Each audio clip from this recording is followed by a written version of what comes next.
Our objective is not radical transparency, it's intentional transparency. Honestly, it's one of the most difficult aspects of our business to manage, not just security, but operating in the open with our customers is not for the faint at heart, right? So we No, will no. have our roadmaps public, we will Yeah.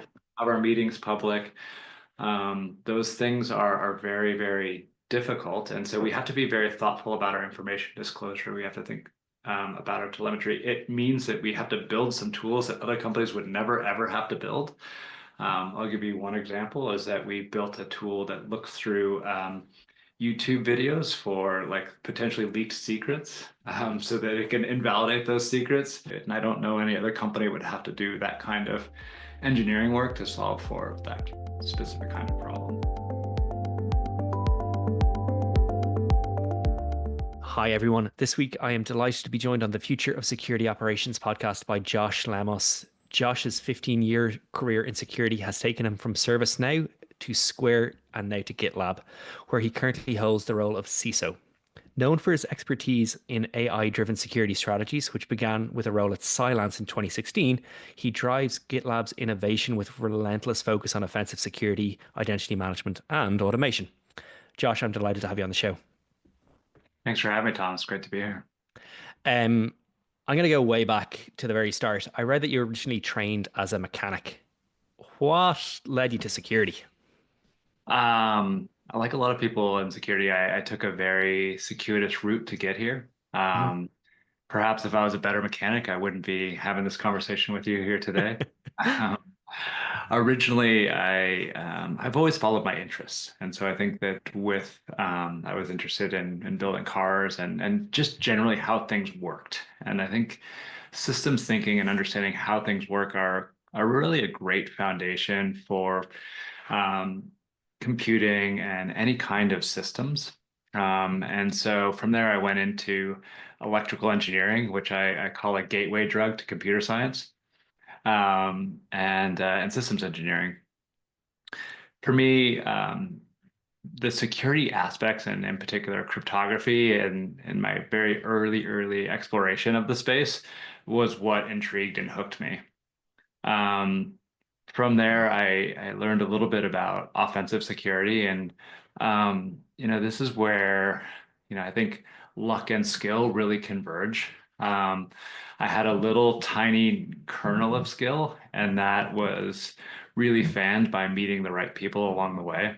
I was fortunate to meet folks from At Stake and Foundstone and SensePost in the early 2000s, a lot of the early consultants Yeah. and researchers. And that was a time when very few people were making a living in security, and they really kind of showed a path of how folks could do that at that time. And so I'm very grateful to the people I've met along the way on that journey. Um, let's just dive into that for a second. How important do you think that I suppose that mentorship was, and is that something you've continued throughout your career? Um, I think that security in particular, because it's so multidisciplinary, and it's so broad, there's just this vast amount of knowledge in almost every discipline, and you can never know everything. And so, really finding folks that can connect you to your interests and to help grow is really essential. So, yeah, it's something absolutely I do where I think of it as we're all sort of trying to climb this mountain, and we can put in these kind of anchors for other people to follow the routes that we've taken. Um, I don't think that timing matters a lot. I came up in this industry a very long time ago now, Yeah, so I yeah. don't think the paths I took are necessarily available to people now. I think that there's very different routes, but we can all kind of help each other ascend the same objectives. Yeah, that makes a lot of sense, and I love that you're calling that out. I suppose speaking on a podcast is definitely one way of doing that. Are there any other ways of doing that that you've seen or that you like? So there's a bunch of things that our team members and the community does individually. In terms of sponsoring people, sponsoring programs. Even if you look at um, I'll host events and someone will say, "Can I bring this person along?" I'm like, "Sure." That's a Yeah. opportunity to introduce someone else into that community or to avail them to a network of people that they might not otherwise have access to. And then on a professional level, really hiring in at those, junior and intermediate level. They're especially in more technical engineering disciplines. It's very tempting to say, this person has 5 years of experience, they have all the right credentials, let's just hire this as a senior Yeah. role. And you never build the base of your team through those hiring practices. You have to be very intentional about bringing people in and availing those opportunities to a broader base. You obviously got that, like some of that experience when you were saying, you were working as, I think you like a network engineer and then like getting some of that like offensive security background. What about those roles? What like did you learn that you can still apply today, or that you still, think about and using your job as CISO? Um,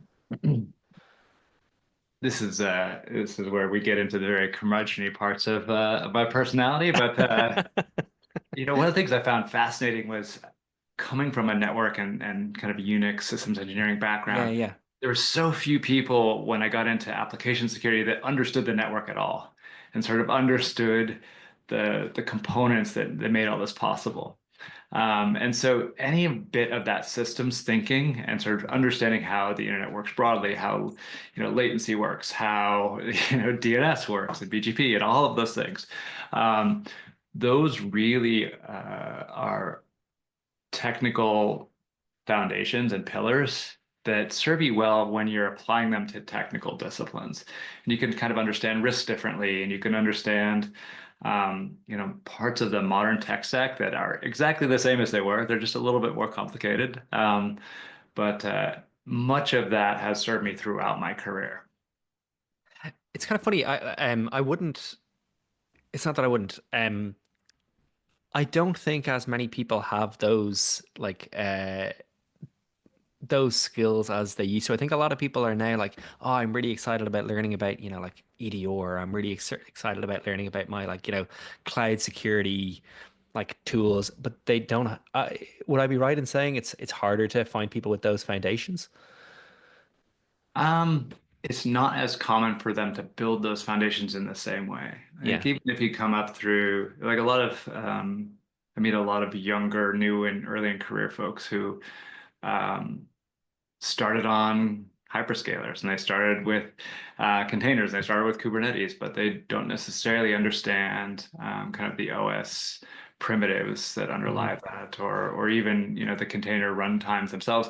But they can be deeply specialized in other parts of cloud and other parts of identity, and so um, that may just be the natural order of things. It may not be possible to build those bases, kind of what I was saying earlier about the routes may not be the same for everyone. And so maybe their foundations are really building on the right things for their next chapter. And then these just happen to be the ones that worked for me. Makes sense. One of your earlier roles was like building the product security function at ServiceNow. Can you Mhm. tell me a little bit more about that and how that, I suppose, yeah, what that side of the house was like? I think that the team was exceedingly small when I joined ServiceNow. I had a GRC function. There was maybe two application security people, three application security people, and a couple of security engineers.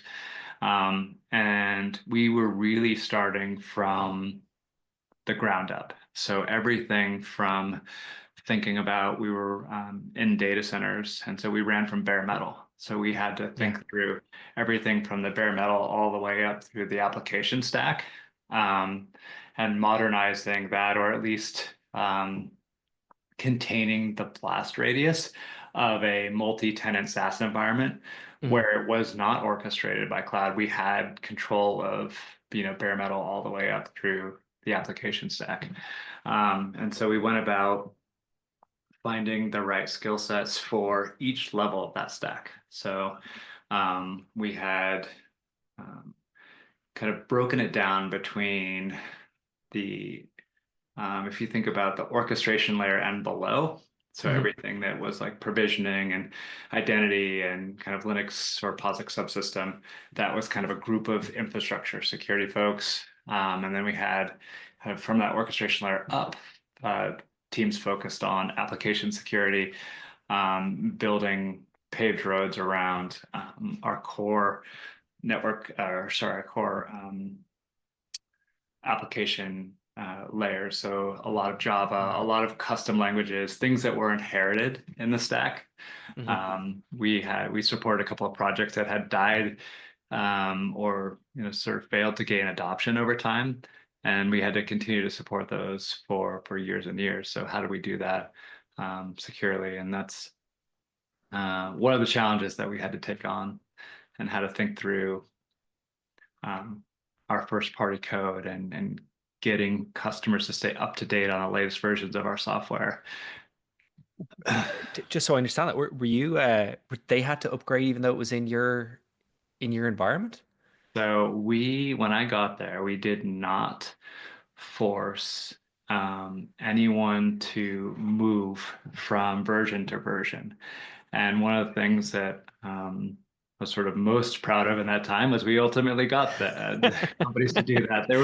They were very big lifts, and this is something I Yeah. like a lot about, having good customer onboarding, good upgrade experiences, creating the right level of modularity, not making those so painful, and then being able to do that meaningfully. Because we allowed so much customization and we didn't have like an abstraction of the customer's application code, they would build all kinds of dependencies that would break an Yeah, upgrade. yeah, yeah. So they'd say, stop upgrading us. And so we said, well, why don't we just fix that problem, right? Why don't we fix the problem of not having the right abstraction levels so that you can take an upgrade every month or every quarter. Yeah, I have heard that it's the benefit of like complete flexibility, but it's the downside of it as well. I've heard that about ServiceNow in the past, but I hadn't hadn't put two and two together there. Um, Another role of yours was at Square, where you moved from, well, you were the VP of product security, and then you moved into being the CISO. Can you tell me a little bit about what that transition was like? Um, so we had a very tight security team at Square. And there was a lot of collaboration. A lot of CISO roles are meant to manage up and out.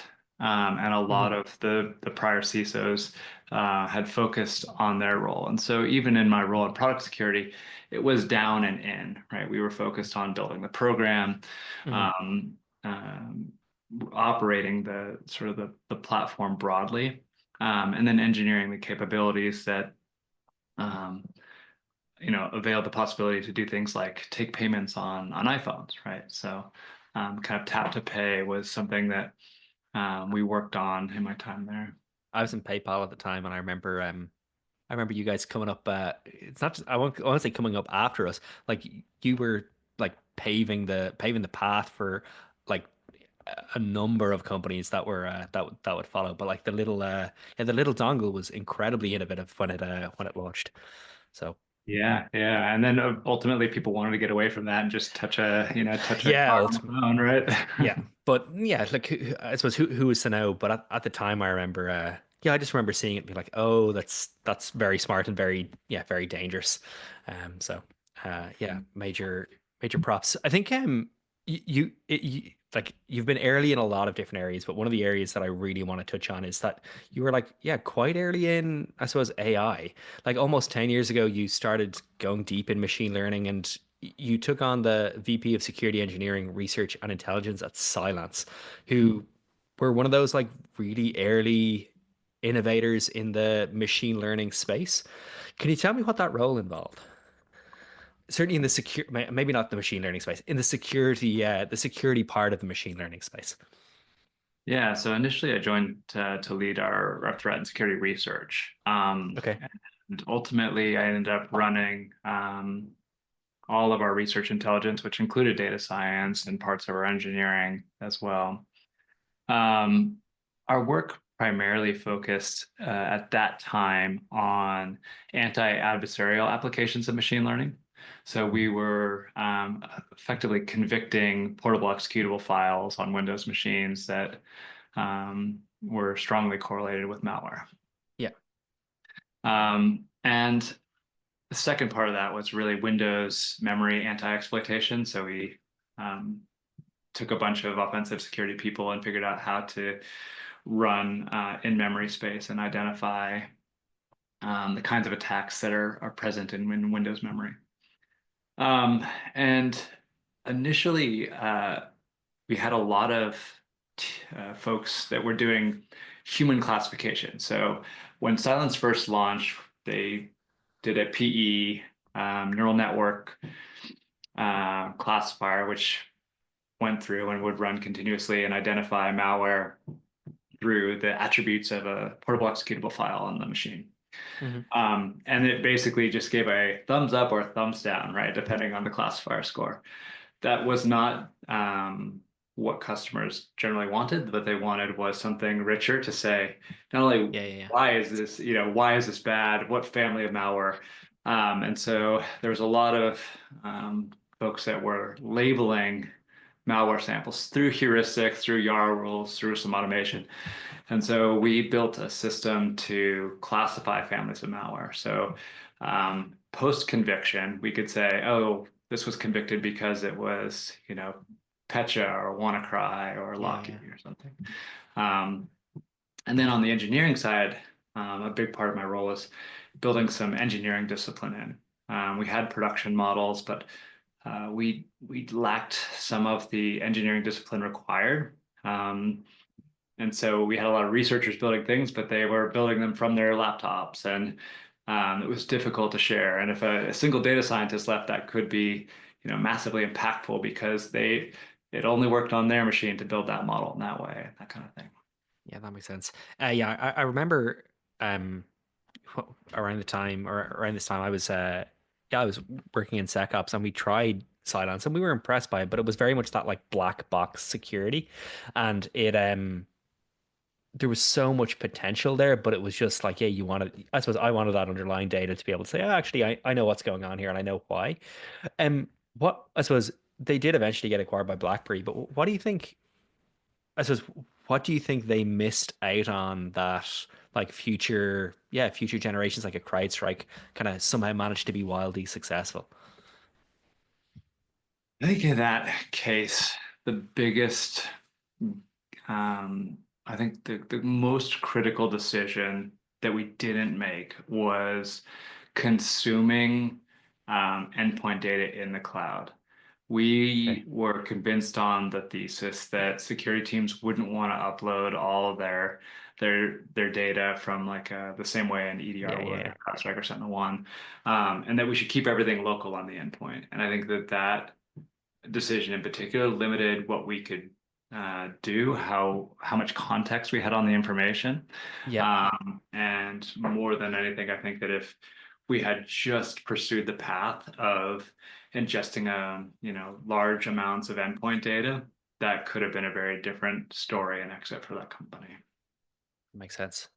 Um, I suppose from your early pioneer, like being an early pioneer in that kind of machine learning space, AI has like very much transformed out of machine learning. I suppose I'd love to. I'm going to dive into like HiddenLayer in a little bit. But what did you? I suppose what did you foresee coming? What didn't you foresee coming? And how have you? I suppose how's the use of AI surprised you? I think there's quite a few things that were surprising. One, if I'm going to be a little bit cheeky about it, the wrapping a good UI in front of like an LLM turned out to be the thing, right? Yeah, 100%. That was like ChatGPT's big Yeah, revelation, yeah.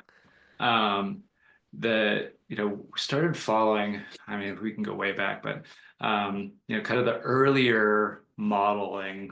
There's a lot of work in the like 2018, 2019 space on images. NLP was sort of like just this laggard in the ML space.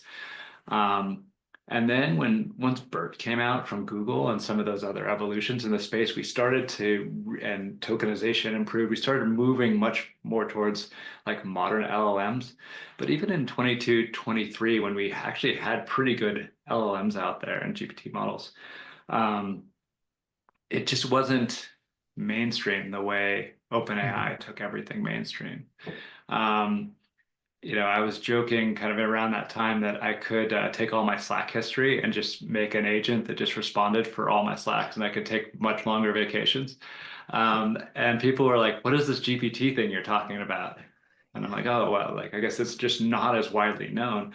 But that sort of accelerating function that OpenAI created, and just the amount of a momentum, the underlying technology has improved, but not quite as much as the appreciation for the technologies.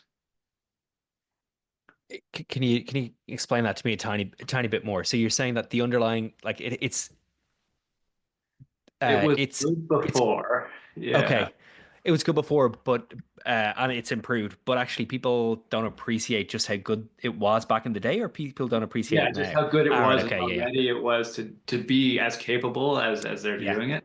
Now, the capability and enthusiasm may have sort of surpassed the model's capability at this point, yeah. but I'm gonna like bridge two metaphors here. It's like it was that like crossing the chasm. It very much like crossed the chasm very quickly into like that yeah, mainstream. But we're now in that like trough of disillusionment. See what I did there? yeah. But I suppose, what do you think?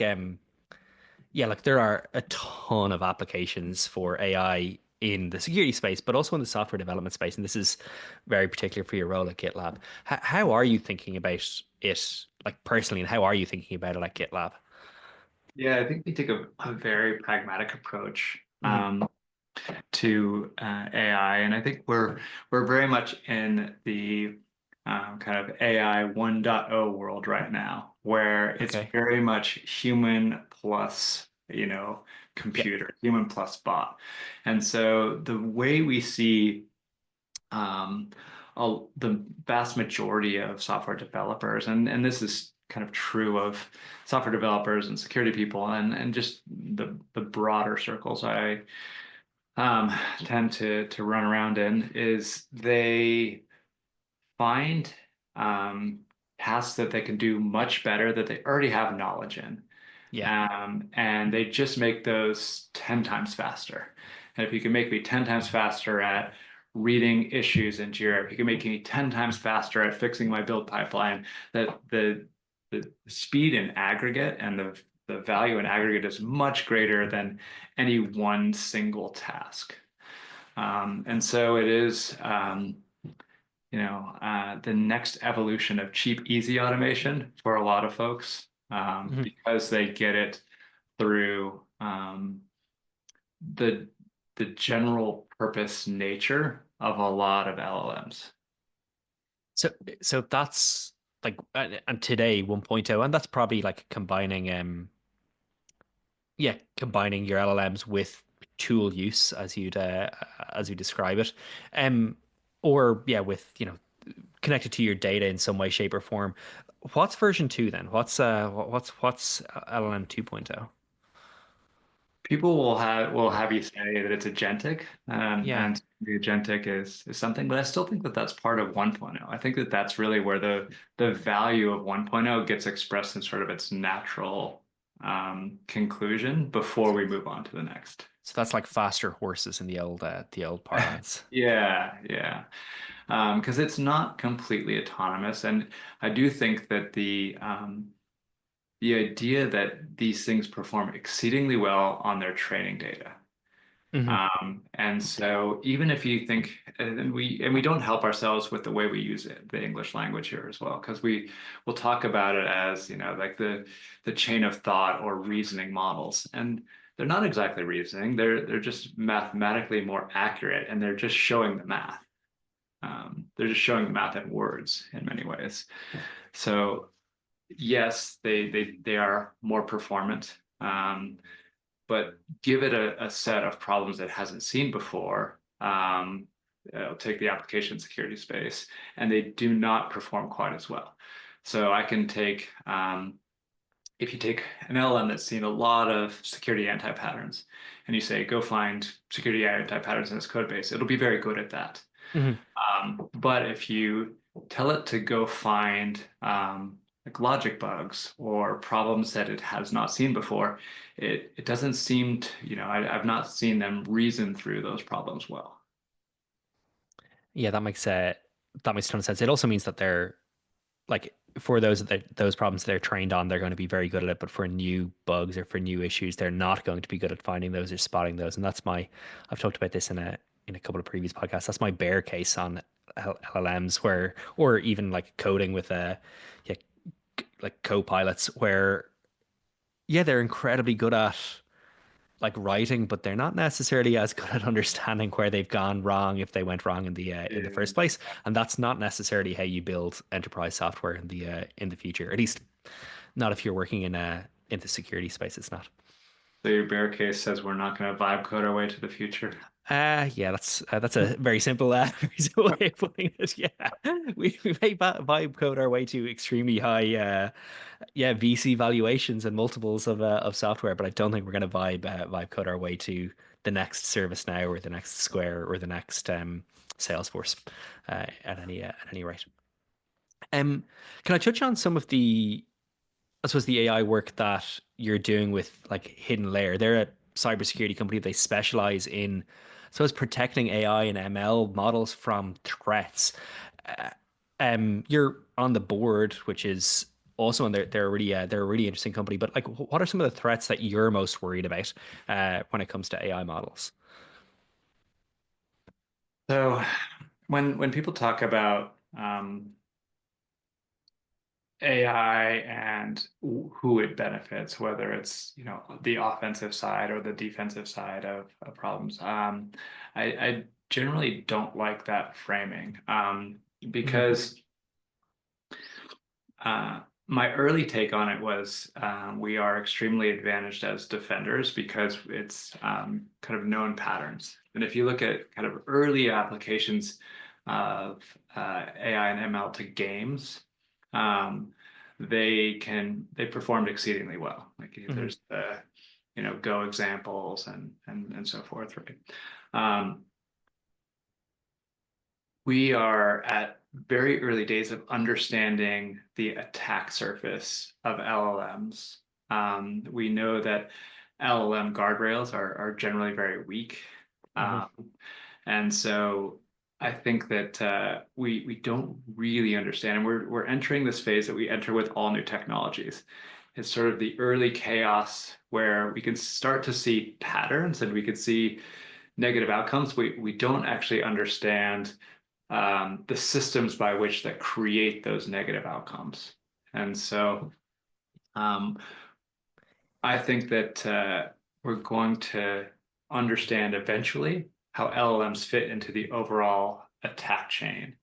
Um, and yes, there's some kind of early data that says, well, models on model zoos can be, embedded with exploit code, either embedded into the model or into the encoding or the weights of the biases.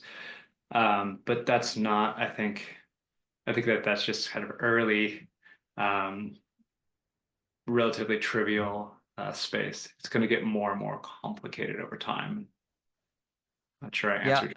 no, you definitely did. I am, yeah, it's like I worry about it from that point of view, but I also worry just how like it's making the ability to move faster is like one of the benefits, but it also means that you're lowering the barrier to entry for people like you could say vibe coders, but other people to move faster and to to integrate a whole load of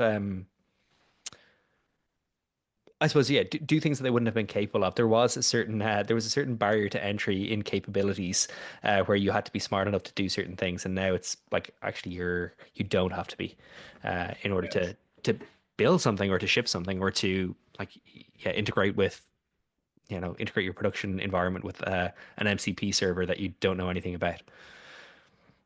I do see this problem, and it's one of the problems that I think about, which is kind of prompting your way to a viable attack. Yeah.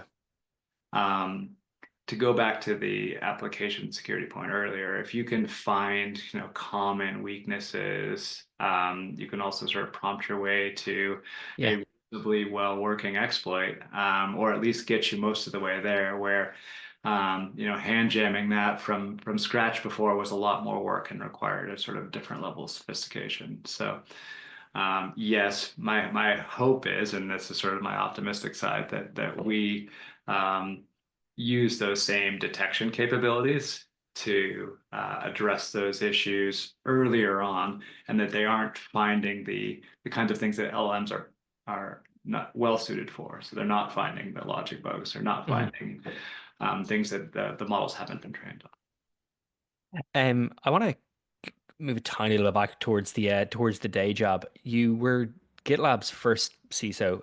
How Mhm. excited were you to take on I suppose, a role of CISO in an organization I suppose, as forward thinking and as innovative as GitLab? A big part of the attraction was I met Sid Brandy, our founder and former CEO. And Sid had really three things that he wanted. He wanted, um, obviously, to lead the security program. Hmm. He wanted a CISO who would be willing to contribute to the security product capabilities. Nice. So how do we think about software supply chain security, and how can we start to express those benefits at scale? And then third, someone who would be willing to go out and talk about those things that we're building, right? Um, and so I was very excited to take some of the things that I had learned over the last n number of years, and sort of express those at scale. So if you're running a great product security program, you generally express value to the company you're working for. Hmm. When you're doing it at a software factory, you have the potential to express that value exponentially. What are some of the I suppose, what are some of the expected and unexpected challenges that you faced since taking on the role? I don't think we have enough time for the list of challenges there. But being the most public company Yeah. is one that comes to mind first. Yeah, I was gonna. So for folks that yeah, folks that may not be aware, GitLab, everything is transparent. So from like your like team structures and the software that you use, everything you use GitLab to document everything, which is like awesome and admirable. And there's a whole lot of stuff that we in Tynes would love to be able to do, but we're also nervous about it and a little bit more. Yeah, a little bit more reluctant from a security point of view. How do you think about that when you're building a security program? Yeah. So our objective is not radical transparency, it's intentional transparency. And Hmm. so one of the things that I worked with our head of legal and strategy on was um, how do we think about a framework we call SAFE, which is sensitive, accurate, financial, and effect, right? It's our criteria by which we think about what should be public and what should remain internal to the company. Hmm. Um, and honestly, it's one of the most difficult aspects of our business to manage, not just security, but operating in the open with our customers is not for the faint of heart, right? So we No, will no. have our roadmaps public, we Yeah, will have our meetings public. Those things are very, very difficult, and so we have to be very thoughtful about our information disclosure. We have to think about our telemetry. It means that we have to build some tools that other companies would never ever have to build. I'll give you one example is that we built a tool that looks through YouTube videos for like potentially leaked secrets, so that it can invalidate those secrets by using some NLP or some image recognition and then some NLP and then calling a bunch of our APIs to say like, yeah, we don't want that token out there on the internet. That should not be in a video, and we'll go and invalidate it. And I don't know any other company would have to do that kind of engineering work to solve for that specific kind of problem. totally. Like it's what I really admire is that like yeah, you're that like the transparency around it, but it's also it's that like yeah, you're staking your priorities, your goals, your ambitions, like in the stand, and like everybody's there, everybody's able to say, hey, like this is, these were Josh's priorities. This is what he said he was going to be working on. And yeah, like giving some reasoning behind it, which is in an area where a lot of people like there's security through obscurity. There's a lot of people that don't even like talking about, the tools that they have. Like being able to talk not just about the tool, it's not even it's by documenting the tools that you're using and the like processes that you're going about get to, I suppose, to deal with security alerts. I suppose, what are some of the benefits that come about from that? Like how does your team Yeah. how does your team benefit from it? Um, I'll say two ways. The team benefits from it less than the public benefits. So Yeah. the team always has the ability to be transparent internally. Hmm. Um, but it also builds a lot of trust with customers and other security teams. I can tell you that every time I go to a security conference, every time I'm out in public, I'll have someone come up to me and say, "Hey, I read this in your handbook. We're doing this thanks to you guys making this public." Whether it's how we run our red team or our SecOps, or hey, I saw that you did a presentation on how you run your security operations on GitLab. Yep. Um, and we have open sourced a lot of those capabilities as well. So for other teams that want to build on those same sets of principles and use those same sets of tools, we can do that, right? And certainly, Tines is one of those tools in our tool stack. We use a lot of that to wire in between, GitLab and our messaging platforms, and all of those things are stuff we talk about publicly, and we want others to benefit. Our head of SecOps is fond of saying, attackers are talking to each other all the time, but defenders are not. And so we're trying to change that by being really open with the defender community and helping to share whether it's threat information or just how we operate our team and our practices. Kind of going way back to the start, it also gives people a little bit of a roadmap and a little an ability to showcase what they're doing and talk about it and brag about it and elevate their own their own role in the security team as well. The other thing is when we do have issues and we notify customers, there's a degree of implicit trust. They know Yeah, that GitLab is contacting them because we are operating in good faith. We understand issues and we want to work with customers on resolving them, whether they're ours or whether they're not. But we're doing it from a place of we want to be open, we want to be transparent, we want to get the right outcomes for everyone. yeah, I hear you. And this is a self plug and a shameless self plug, but in several other interviews, you've also called out automation as a focus for your team. Do you want to talk about how important that is to GitLab? Um, God, we couldn't do anything if we did not focus on automation. Mhm. We in some ways we have kind of a classical structure for our teams here, but in other ways it is unique in that we have automation and engineering in every team. So we have GRC engineering, we have signals intelligence engineering, our SecOps functions both have engineering of tools and glue code and use of things like tines, but we also write our own code to wire up to our messaging platforms. When we instantiate an incident, all of that is shipped through issues. We use LLMs to digest what the reporter of a security incident is saying so that all of that can make it into the issue. So everyone shows up and arrives to the incident response.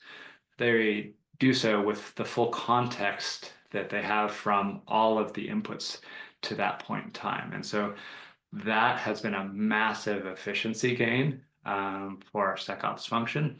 But it's certainly not limited to that. We do that across all of the different domains of our security program. Yeah, I love it. And like I know we talked about it a little bit earlier, but like you do use your own product everywhere, and I love that you're that you're using it as your case management system as well. Like, can you share some of the ways that I suppose other security teams could use GitLab? What's their like? Yeah, what are the fun ways of doing it? So we actually have our guard framework that you can find on our open source resources page. Hmm. And that really simplifies detection creation, alert routing, metrics collection, and it's really the detection as code approach. So obviously, we uh, try and do everything that was historically a manual, repeatable effort and move that into automation. So Hmm. sort of tier one functions, we try and automate all those away. And then we start with kind of tier two. But those are ways in which you can start to orchestrate. The neat thing about when you have GitLab as from a issue through code deployment perspective, there are parts of software development and security that intersect. So if you are tracking in issues, and you want to update those, you can also use our LLM to summarize. So we have Duo, which Hmm. allows you to take disparate information sources, summarize those into issues. If you need to deploy new signals and detection, you can do that from the issue and connect that it was, this cert event that caused you to deploy that particular, you know, a bit of telemetry into the environment. All of that can be connected through. And we use that as sort of the central source of truth. We're big on this idea of single source of truth. And for us, that is the GitLab platform itself. I can see that being useful in a ton of different applications. Obviously, it's like Git blame kind of style in some ways, but is that something you, I suppose you see, like you see security teams using? I'm sure you use it a lot. Like, is that something you'd make more widely available? So anything that we do that generalizes well, we'll Hmm. find a way to either open source it or build it into the platform itself. That comes from things like um, secrets detection. So a big Yeah. problem is in build systems and CI systems is how you manage all of those identities and tokens. And some of that is just inherent in what we're doing until you get to something like OIDC. So for us, if we can pass that on to customers and build that on the platform, we will. Similarly, guard is something we expose, and anything that we're doing in the as like an LLM wrapper, we'll publish that as well. As soon as it's sort of tested and validated, and we know it works well, and it won't become something that is a support nightmare for teams. We want to put things out there that are of high quality. Does that happen often where like yeah, I know it's happened in my previous life where I built something and then all of a sudden having to support it is a huge challenge when you're like, that wasn't even the anticipated use case for this, but I recognize pure production is down and you have to do it. How do you factor that into your planning and your goals? The best way for us to do that is to build it into our, the platform itself, so it becomes an officially supported part of Yeah, the okay. product and feature. Um, the Yeah, teams that will support open source projects, but we don't want to become the maintainer for 50 random projects. Right. yeah, that makes a ton of sense. Um, there's something else about like GitLab. You're also completely remote first, which is like fantastic and means that it's hopefully like easy to hire and easy to maintain talent. Can you talk about some of the security challenges and uh, yeah, like benefits that it comes with it, and also like how you approach even like team cohesion when everybody's completely remote? I'll start by saying it's not for everyone. Okay. Um, and it's really essential to hire people who can build connections and teams remotely that will have infrequent opportunities for in-person interactions. And we have had team members join, and it wasn't for them. They Mhm. wanted the sort of being in the office. They wanted this idea of seeing people face to face on a more regular basis. And so, fortunately, that's the very minority of cases. Mhm. And it tends to be either people who are very set in a certain style of working or who are very early in their career and need a lot more coaching and mentorship to come up to speed. And so, we're thinking about that differently now, and we're intentionally hiring in ways that um, cluster people together in time zones or in regions Yeah. so that they do have the opportunities to meet in person. And if nothing else, that when they're working, someone else is working. They're not just sort of out on a remote island and have to manage their entire working life through issues and asynchronous messages. I th Um, Yeah, sorry, go for it.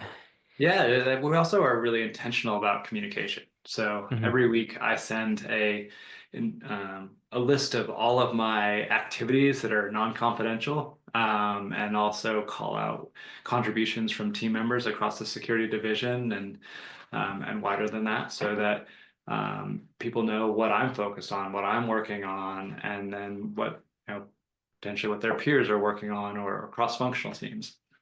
And it really starts to create this environment where people can do their best work. We also really focus on the nature of a coffee chat. And a coffee chat is not a meeting. A coffee chat is literally jumping on Zoom and talking about everything except work, right? And that really starts to build that human connection that's often missing from an all remote environment. Yeah, I was going to ask about that, like, and especially in the cybersecurity space, I've mental health is like can be challenging in the cybersecurity space with alert overload, but also just with like the pressure of like dealing with I suppose the impact of certain security incidents and sometimes the work involved. Um, uh, when I've had teams, some of the easiest ways to notice it was like in person when you're having that coffee chat, but it can be really hard to notice when people are behind a keyboard or putting on a face for the 30-minute or hour meeting. How do you deal with that, or how have you approached like is that important, and then how have you approached identifying it? It is important. It for us, or for me, and at least I'll speak for myself, it really comes down to trust. Hmm. Do you trust your teammates? Are people able to have real conversations outside of the thing that you're, there to work on? Um, we build trust in a lot of ways outside of that. So I last year, and I'll do it again this year, funded regionally meetups for the whole division across APAC, EMEA, and the Americas for Hmm. them to come together and see each other and spend a week both working and not working together. Hmm. And that built a lot of connection and understanding that has paid dividends, quarter over quarter after that. And so, um, because they kind of saw each other in three-dimensional space, they ultimately were able to read each other better on Zoom after Yeah. that. Yeah, we do the same here where we have we have like a company all hands, but also like sorry, like a company kickoff where the entire company comes together, but also like each individual team will meet up at various times during the year, which is great, and that definitely helps. Um, yeah, it's just it's sometimes hard to find in all remote companies people that will sponsor it, or even people that think that it's beneficial that like hey, when you're all remote, you're all remote. So yeah, I admire how you're approaching it. Um, I guess if we're talking, or I guess like let's talk about the future. Like we've talked about the benefits of AI, we've talked about automation, and certainly the future of GitLab looks bright. But what do you think security teams are going to look like in a couple of years' time? How do you think security will be different? And my next question is going to be, how do you think security like products are going to be different? Because you've spent a lot of time on, on products as well. So Um, I think I come to this through a bias lens, and my crystal ball is always more aggressive than the reality. So the things okay, I think will take 5 years generally take 10 years. okay, Um, but genuinely think we're going to see a lot more convergence. So I think that we're going to see convergence between SecOps and SRE. I think we're going to see yeah, product security engineering teams just be engineering teams. I yeah. think security teams are not going to become larger, and in many cases, they're going to become smaller because security will become a discipline like observability, right? We don't have necessarily an observability team in every engineering group, right? You have to instrument your code, right? And I Yeah. think that is ultimately where security is going in large part. Yeah, I often point to there's some folks in the Netscope team have some really cool yeah, really cool blogs around how they've done it, but like all of their they basically just tie a lot of their security metrics to what you would consider like super standard like yeah, site reliability engineering or like tech ops metrics, and it just makes it so much easier to be like, yeah, actually here's how we, here's the impact, here's how quickly we can do X, here's like what happened in Y, but it's yeah, it's just taking a little bit more of a, it's putting a bit more operations in security operations, I suppose. That it's like it's the day-to-day job, and that's what you need to do. If you're thinking about then, like that's from a, I suppose an end company point of view, or like every company is going to have those disciplines. What do you think the security ecosystem is going to look like? Um, I think that we have seen a lot of security tools not deliver on necessarily the promises that they've made, and that's been propped up by venture capital in many ways. And so my hope, and I'm definitely wish casting at this point, is that we see more bootstrapped, self-funded security companies that are solving problems that can't be solved within those disciplines we were just talking about. They can't be solved necessarily by IT ops teams. They can't be solved by SRE. They can't necessarily be solved by engineering, but they're focused much more on risk management, risk automation, Mhm. governance. Um, and that they share data sources and don't necessarily have disparate data sources. I mean, I'm guessing you talk to a lot of security teams, they have data that goes to this team and they have data that goes to some other data store for Mhm. the production data, right? I often wonder why we don't instrument on top of the same data sets. um, Totally, there would be a lot of vendors that would tell you that you should as well, and they will. Yeah, and in fairness, they do. A lot of them do a very good job at it. If you're, this is my last question. If you're a CISO and you're trying to move towards that vision, I suppose, what can you do? Like, or if somebody is listening, if there's a listener saying, actually, I do like that vision for, more bootstrapped security companies. How do you approach that? Um, I would be wrong to give advice on it, but I think that if you listen to folks like Harun Mir from Yeah, Green, yeah, and canary tools, those or folks who have done that really, really well, they have set a really good model for how to think about it. I mean, Harun says like, software is the highest margin, industry in history of humanity, and he's right, right? Mhm. Yet we have conceded a lot of our value creation to a larger financial ecosystem. And I just think that hopefully that's not what the future looks like, but it does seem to be the present in full form.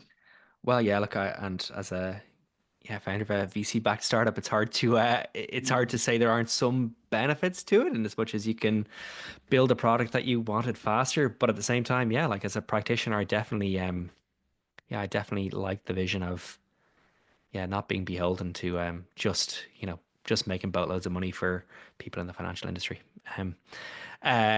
Look, Josh, unfortunately, that's all we're going to have time for, but I've really enjoyed this conversation. If people want to follow you, follow your journey, what's the best way to do it? I post a lot of my random thoughts on LinkedIn. We publish our open source resources on GitLab, so check those out as well if you're interested in building similar capabilities or running your teams. And then check out the GitLab handbook if you want to know how our team operates our security function and where we think about applying resources to the problem space we operate in. But I also, my understanding is you're hiring at the moment. So if anybody wants a gig, I think it's about.gitlab.com/jobs. Any particular roles that you'd love to get hired for right now? All of them. All of We them. Okay. always want to bring great people into the team and see them do their best work here. Well, I know the team are fantastic, and you've built an amazing culture, and they're not just really nice to work with. They're incredibly sharp as well. So, definitely would recommend checking out some of those roles. Josh, thank you so much for joining, and I hope to meet you again and have you on here again in the future. Awesome. Thanks, Thomas. Appreciate it.